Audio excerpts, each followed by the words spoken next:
అప్పుల బాధలు వెంటాడుతున్నాయా? అయితే 6 JVR వారి జాతిరత్నాలు ధరించండి. భర్త చేతిలో కిరాతకంగా హత్యకు గురైన 5 నెలల గర్భిణి స్వాతి అంత్యక్రియలను సోమవారం రాత్రి స్వగ్రామంలో చేశారు. 10:30కి అంబులెన్స్లో హైదరాబాద్ నుంచి వికారాబాద్ జిల్లా కామారెడ్డిగూడకు చేరుకున్న స్వాతి మృతదేహాన్ని నేరుగా శ్మశానవాటికి తీసుకెళ్లారు. ఆ మూటను విప్పకుండా అలాగే చితి మీద పెట్టి ఉంచారు. తండ్రి రాములు కూతురుకు తల కొరివి పెట్టారు. చివరి చూపు కూడా నోచుకోలేకపోతిమి కదా బిడ్డ అంటూ కుటుంబ సభ్యులు చేసిన రోదనలు అక్కడ వాళ్ళందరినీ కూడా బాధపెట్టిన పరిస్థితుంది. భారీ పోలీసు బందోబస్తు మధ్య స్వాతి అంత్యక్రియలు జరిగాయి. ఇదిలా ఉంటే నిందితుడు మహేందర్ రెడ్డి తరఫు ఎవరూ కూడా శ్మశాన వాటిక వద్దకు రాలేదు. అక్కడ అంత్యక్రియలు చేస్తున్న సమయంలో అంబులెన్స్లో తీసుకొచ్చినటువంటి ఆ మూటను అదేవిధంగా పెట్టారు. ఎందుకంటే మిగతా శరీర భాగాలు ఏమీ లేవు, కేవలం అక్కడ మొండెం మాత్రమే ఉంది. పోలీసులు దాన్ని మాత్రమే స్వాధీనపరుచుకున్నారు. చేతులు, తల, కాళ్ళు అన్నీ కూడా మూసీ నదిలో పడేశాడు కదా దుర్మార్గుడు మహేందర్ రెడ్డి. అందుకే ఆ మూటని విప్పల ఎవరు అట్లాగే పెట్టి అంత్యక్రియలు చేసిన పరిస్థితి ఉంది. నిందితుడి తల్లిదండ్రులు ఆదివారమే అక్కడి నుంచి వెళ్ళిపోయారు. ఇంటికి తాళం వేసుకుని వెళ్ళిపోయారు.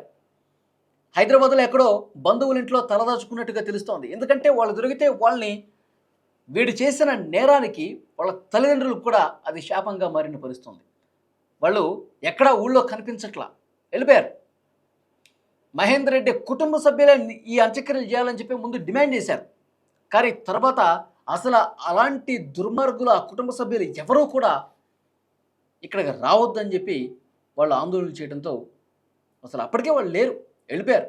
ఎప్పుడైతే మహేందర్ రెడ్డి తన భార్యను చాలా దారుణంగా చంపేశాడు అన్న వార్త బయటకు వచ్చిందో అప్పుడే వాళ్ళు పారిపోయారు. అయితే ఈ కేసుకు సంబంధించి క్లియర్గా 2 నిమిషాలు మాట్లాడుకోవాల్సిన అవసరం ఉంది. వాడు చేసినటువంటి దుర్మార్గాన్ని ఒక్కసారి మీకు ఎక్స్ప్లెయిన్ చేసే ప్రయత్నం చేస్తాం.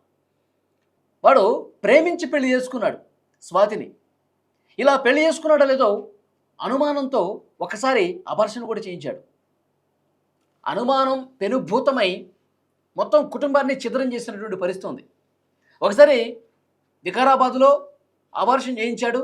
ఆ తర్వాత ఫ్యామిలీని హైదరాబాద్లో పెట్టారు. వీడేమో ర్యాపిడోలో వర్క్ చేసుకుంటా ఉన్నాడు. ఏమో కాల్ సెంటర్లో పనిచేస్తుంది. కాల్ సెంటర్లో పనిచేసిన దగ్గర నుంచి వీడికి అనుమానం పట్టుకుని, నువ్వు ఎవరితో మాట్లాడుతున్నావు, ఏం చేస్తా ఉన్నావు, నువ్వు అసలు కాల్ సెంటర్ జాబ్ మానేసే అని చెప్పి ఇంట్లో కూర్చోబెట్టాడు. వేధింపులు ఎక్కువైపోయినాయి. అనుమానంతో ఇష్టం వచ్చినట్టుగా తిట్టడం, కొట్టడం, 4 సార్లు పంచాయతీలు కూడా జరిగినాయి. ఒకసారి గృహహింస కేసు కూడా పెట్టింది. పెళ్ళైనటువంటి కొన్ని రోజులకి ఇంత దారుణమైన పరిస్థితులు ఉన్నాయని చెప్పి ఆమె చాలా బాధపడేది. ప్రేమ పేరుతో ఎంత దారుణంగా మోసం చేసి పెళ్ళైన తర్వాత ఇంత వేధింపులకు గురి చేస్తాడు అనుకోలేదు.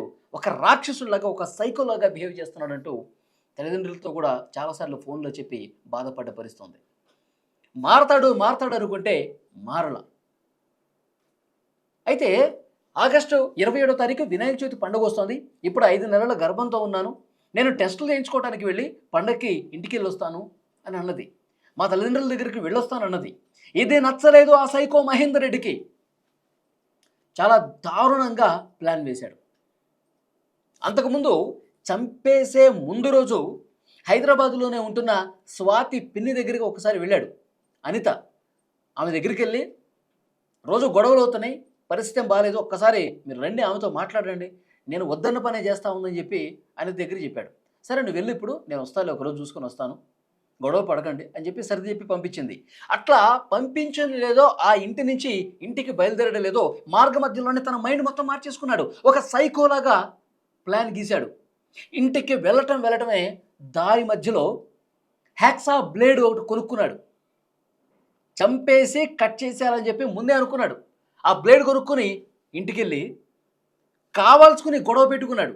గొడవ పెట్టి గొంతు మీద చేయి పెట్టి నొక్కేసి ఊపిరాడకుండా చేసి చంపేశాడు. చంపిన తర్వాత ఈ శవం ఏం చేయాలో ముందు ఒక ప్లాన్ తీసుకున్నాడు కదా, దాని ప్రకారం ఆ హ్యాక్సా బ్లేడ్తో తల వేరు చేశాడు. తర్వాత కాళ్ళు చేతులు వేరు చేశాడు. మొండెం మాత్రం మిగిలింది. వాటన్నిటిని కూడా మనం చెత్త తీసుకెళ్తాం కదా బ్లాక్ కవర్స్లో, అలాంటి కవర్స్లో తల ఒక బ్యాగ్లో పెట్టాడు, కాళ్ళు చేతులు ఒక బ్యాగ్లో పెట్టాడు. మొత్తం కట్ చేసి బరువైనటువంటి రాళ్ళు పెట్టాడు ఒక్కొక్క బ్యాగులో. ఎందుకంటే మూసీ నదిలో పడేయాలని చెప్పి ముందే ప్లాన్ వేసుకున్నాడు కదా. ఆ రాళ్ళు పెట్టి వదిలితే ఆ బరువుకి వాటర్ లోపలికి వెళ్ళిపోతుంది, శరీర భాగాలు పైకి తేలవు, నన్ను ఎవరు గుర్తుపట్టలేరు, నన్ను పోలీసులు కూడా పట్టుకోలేరని చెప్పి ప్లాన్ చేసుకుని ఆమె శరీర భాగాలు ఎక్కడ కూడా ఎవరికీ దొరకకూడదన్న ఉద్దేశంతో అలా రాళ్ళు పెట్టి బ్యాగులో వేసి మూసీ నదిలో పడేశాడు. మూసీ నదిలో పడేసే టైంలో శరీర భాగాలు కట్ చేసిన తర్వాత దగ్గరలో ఉన్న పాన్ షాప్కి వెళ్ళి సిగరెట్ల మీద సిగరెట్లు వేశాడు. దాన్ని కూడా పోలీసులు నిర్ధారించారు. ఆ సీసీ ఫుటేజ్లో అన్నీ కూడా చాలా స్పష్టంగా ఉన్నాయి. సిగరెట్ తాగుతూ వాళ్ళ చెల్లికి ఫోన్ చేశాడు. మహేందర్ రెడ్డి తన చెల్లికే ఫోన్ చేశాడు. స్వాతి కనిపించట్లేదు, నాతో గొడవ పడింది, ఎక్కడికి వెళ్ళిపోయిందో తెలియదు, కనిపించట్లేదు, బట్టలు సర్దేసుకుని వెళ్ళిపోయిందని చెప్పి ఒక కొత్త డ్రామా ప్లే చేశాడు. మహేందర్ రెడ్డి చెల్లెలు దగ్గర బంధువు అయినటువంటి గోవర్ధన్ రెడ్డికి సమాచారం ఇచ్చింది. ఎటో వెళ్ళిపోయింది స్వాతి అని చెప్తా ఉన్నాడు. అన్నయ్య ఒకసారి నువ్వు వెళ్ళు, అక్కడికి ఏం జరిగిందో ఒకసారి కనుక్కో అంటే గోవర్ధన్ రెడ్డి వచ్చాడు. వస్తే అప్పటికే మూసీ నదిలో పడేశాడు. గోవర్ధన్ రెడ్డి వస్తున్నాడన్న విషయం తెలిసే అప్పటికే 2 మూటలు తీసుకెళ్ళి మూసీ నదిలో పడేశాడు. మొండెం మాత్రమే ఉంది, ఇంట్లో ఎవరికి కనిపించకుండా మొండెం దాచిపెట్టాడు.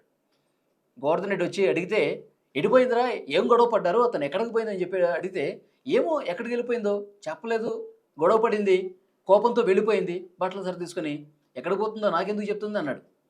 సరేదా పోలీసులకి మిస్సింగ్ కేసు పెడదాం అని చెప్పేసి వెళ్ళారు. ముందు ఉప్పల్ పిఎస్కి వెళ్ళారు. ఉప్పల్ పిఎస్ కాదు, మేడిపల్లి పిఎస్ వేరే స్టేషన్ వస్తుంది, అక్కడికి వెళ్ళండి అంటే పోలీసులు అక్కడికి వెళ్ళారు. వెళ్ళిన తర్వాత పోలీసులకి ఇలాంటి కేసులు 100 చూస్తుంటారు కదా, వాళ్ళకి అర్థమైపోయింది వీటి తత్తరబాటుగా సమాధానాలు చెప్పడం, ఏదో మిస్ అయింది అంటున్నాడు, గొడవ పడ్డాడు అంటున్నాడు, వీడేదో చేస్తుంటాడని చెప్పి గట్టిగా పోలీసులు తమదైన స్టైల్లో అడిగితే అప్పుడు బయటపడ్డాడు. నేనే చంపేశాను, ముక్కలు ముక్కలుగా నరికేసి మూసీ నదిలో పడేశాను అని చేసినటువంటి ఆ ఘోరాన్ని, ఆ నేరాన్ని పోలీసుల ముందు ఒప్పుకున్నాడు. ఇప్పుడు పోలీసులు, డిఆర్ఎఫ్ సిబ్బంది, జేహెచ్ఎంసీ వాళ్ళందరూ కూడా మూసీ నదిలో వెతుకుతూ ఉన్నారు. కానీ ఒక్క శరీర భాగం కూడా కనిపించలా. మొత్తం శరీర భాగాలు కనిపిస్తే ఆ కుటుంబ సభ్యులకు అప్పగిద్దాం, వాళ్ళు అంత్యక్రియలు చేసుకుంటారని చెప్పి పోలీసులు వెతికారు, బాగానే ప్రయత్నం చేశారు. కానీ వాటర్ ఎక్కువ ఉండటం వల్ల, వరద ఎక్కువ ఉండటం వల్ల దాన్ని కనిపెట్టాలనేటువంటి పరిస్థితి ఏర్పడింది. ఇంకా దొరకలా. ఆ వరద కొద్దిగా వాటర్ తగ్గితే దొరుకుతాయేమో, ఎందుకంటే బలమైన రాళ్ళు, పెద్ద పెద్ద రాళ్ళు ఆ బ్యాగులో వేసి పెట్టాడు కాబట్టి వాటర్ లోపల ఎక్కడో బురదలో కూరుకుపోయి ఉంటాయి, వాటిని వెలికి తీస్తామని చెప్పి పోలీసులు చెప్తా ఉన్నారు. అవి ఉంటే దొరికితే కనుక కుటుంబ సభ్యులకు అప్పగించేవాళ్ళు. ఇంత దుర్మార్గంగా ప్రవర్తించాడు మహేందర్ రెడ్డి. కేవలం అనుమానం పెనుభూతమై విపరీతంగా గొడవలు జరిగి చంపే పరిస్థితికి వచ్చాడు మహేందర్ రెడ్డి. ఇంత క్రిమినల్ మైండ్ సెట్తో ఆలోచించినటువంటి పరిస్థితి ఉంది. స్వాతి సిస్టర్ కూడా చెప్తుంది, ఒకరోజు నన్ను కూడా తీవ్రంగా ఇబ్బంది పెట్టాడు, అక్క ఆసుపత్రిలో ఉంది, పిచ్చి పట్టింది, దా అని చెప్పి నా కారు ఎక్కని చెప్పి నన్ను చాలా ఇబ్బంది పెట్టాడు. నేను ఆ రోజు అతని కారు ఎక్కుంటే కనుక నన్ను కూడా ఏదో ఒకటి చేసేవాడు ఆ సైకో వెధవ, వాడిని ఉరిశిక్ష వేయండి, వాడిని చంపేసేయండి, లేదంటే మళ్ళీ మా అమ్మా నాన్నల మీద వాడు పగపించుకుంటాడు అని చెప్పి ఆ చెల్లెలు శ్వేత కూడా మాట్లాడుతూ ఉన్న పరిస్థితి. ఆ మహేందర్ రెడ్డి అనేవాడు ఎంత సైకో కాకపోతే చూడండి, ఎంత క్రిమినల్ మైండ్ సెట్ కాకపోతే చూడండి. చంపేసి హ్యాక్సా బ్లేడ్తో కాళ్ళు చేతులు తల కట్ చేసి నదిలో పడేశాడంటే వాడు ఎంత క్రూరత్వంగా తయారైపోయాడో, వాడు మానసిక స్థాయి ఎంత దారుణంగా ఉందన్నది చాలా క్లియర్గా అర్థమవుతోంది నిజంగా. ఎందుకంటే ఆ శరీర భాగాలు దొరికితే నిన్న అంత్యక్రియలు చేశారు, మొండెం ఒకటే చితి మీద పెట్టి కాల్చినటువంటి పరిస్థితి ఉంది. అంత్యక్రియలు అలా చేయాల్సిన పరిస్థితి ఉంది. కనీసం చివరి చూపు నా కూతురి తల దొరికినా సరే ఒక్కసారి చూసుకునే వాళ్ళం కదా అని చెప్పి గుండెలు బాదుకుంటూ రోధిస్తూ ఉన్నారు. స్వాతి తల్లిదండ్రులు ఏడుస్తూ ఉన్నారు, శ్మశానంలో పడి ఏడుస్తూ ఉన్నారు. ఈ మహేందర్ రెడ్డి అనేటువంటి వెధవ సైకోని ఏం చేయాలి? బోడుప్పల్లో జరిగినటువంటి ఈ దారుణ ఘటనకు సంబంధించి మొత్తం 2 తెలుగు రాష్ట్రాలు ఒక్కసారిగా షాకు గురాయి. ఆ మధ్యలో మీర్పేటలో కూడా ఇదే రకంగా జరిగింది. ఒకటి ఆర్బీలో పనిచేసినటువంటి ఆఫీసర్ అంట, వాడు మొత్తం శరీర భాగాలన్నీ గతంలో మనం మాట్లాడుకున్నాం దీని గురించి, కుక్కర్లో వేసి బాయిల్ చేసి తొక్కు చేసి మాయం చేశాడు. సో డెఫినెట్గా ఈ కేసుకు సంబంధించి కూడా పోలీసులు చాలా సీరియస్గా ఇన్వెస్టిగేట్ చేస్తూ ఉన్నారు. చాలా కఠినంగా శిక్షలు వేయాలని చెప్పి డిమాండ్ చేస్తూ ఉన్నారు కుటుంబ సభ్యులు. ఉరి శిక్ష వీడికి సరైన శిక్ష అని చెప్పి మాట్లాడుతూ ఉన్నారు. ఈ వీడియో చూసిన ప్రతి ఒక్కరూ స్పందించండి. వాడు చేసినటువంటి ఈ దారుణానికి సంబంధించి, ఇంత ఘోరమైనటువంటి ఈ ఘటనని ఏ విధంగా చూస్తారు? వాడికి ఎలాంటి శిక్ష అయితే కరెక్ట్ కామెంట్ బాక్స్లో తప్పకుండా తెలియజేయండి.